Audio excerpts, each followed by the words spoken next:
You said that Listen First really sort of got its conceptual start in 2013, right? When you Yeah, returned to America.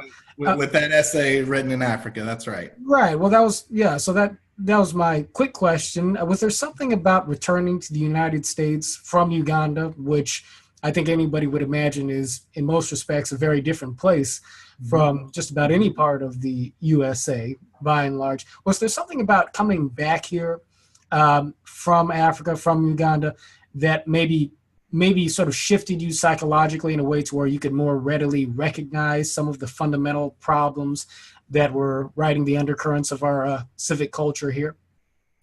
I think so. I think that's exactly what happened, John, because I had been so buried and immersed in the fight, as we talk about. And again, this is not to disparage politics as a field or necessarily the people in it, but I definitely had an awakening myself, being in Uganda. You said a very different place. Something, and I'm a person of faith. I'm Christian, and so this resonated with me.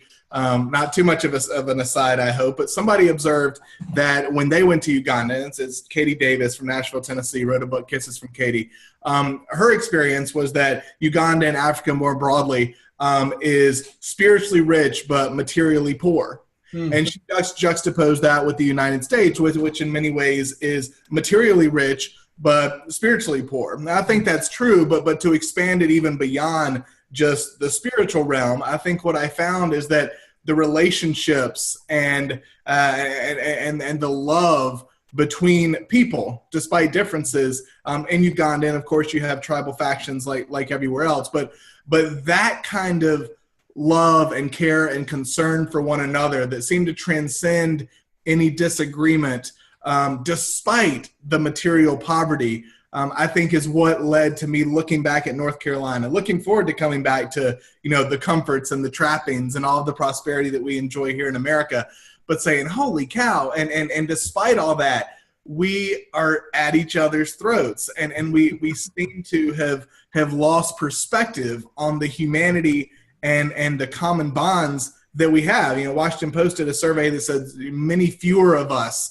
see anything that binds Americans together now than in the past. And I think that there's that disbinding, which I don't think is a word, that contrasted with what I saw in Uganda, which was it could be a hashtag now.